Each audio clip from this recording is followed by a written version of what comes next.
پہاڑی زبان میں اپڈیٹ سنیے۔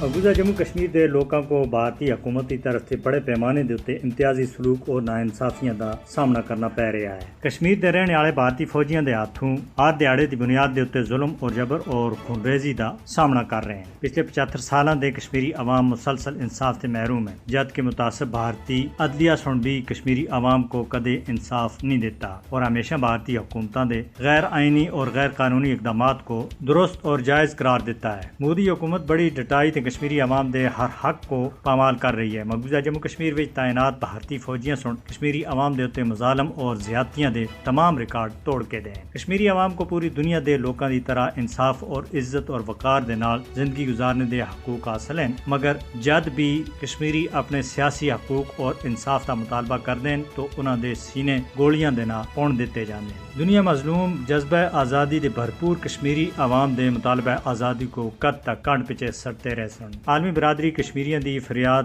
سن کے اپنا کردار ادا کرے اور مجرمانہ خاموشی ترک کرے۔ مودی کو کشمیری عوام دے خلاف منظم طریقے تھی ظلم و ستم وچ وعدہ کرنے تھی روکے۔ کشمیری عوام دے واسطے بھارتی فوجی طاقت دے سامنے ہتھیار سٹنے یا سرنڈر کرنے دا سوچ بھی نہیں سکتے، کیونکہ حق خود ارادیت کے حصول دے واسطے اج تک لکھاں جاناں دی قربانیاں دتیاں جا چکیاں ہیں اور قربانیاں دا یہ سلسلہ اج بھی جاری ہے۔ دنیا بھر وچ انصاف اور امن دے حصول دے واسطے عالمی مہم چلانے والیاں کو مظلوم کشمیری عوام دے نال یکجہتی دا نہ صرف بھرپور اظہار بلکہ بھارتی دہشت گردی دے مقابلے وچ کشمیریاں دے نال کھل کے کھڑا ہونا چاہیے۔ انصاف تے بین الاقوامی طور دے تے تسلیم شدہ اصولاں دے مطابق مسئلہ کشمیر دا حل مقبوضہ جموں کشمیر وچ خونریزی ختم کرنے دا ایک ہی رستہ ہے، کیونکہ بھارت فوجی طاقت دی بنیاد دے تے کشمیری عوام کو حق خود ارادیت دینے تھی انکار کر رہا ہے اور قتل عام جاری رکھا ہوا ہے۔ لہذا انصاف دا تقاضا ہے کہ کشمیری عوام کو اقوام متحدہ دی قراردادوں دے مطابق حق خود ارادیت دیتا جانا چاہیے اور بھارت کو یہ حق غصب اور کشمیری عوام دا قتل عام کرنے دے قرار واقعی سزا دیتی جانی چاہیے تاکہ انصاف کے تقاضے پورے ہو سکیں۔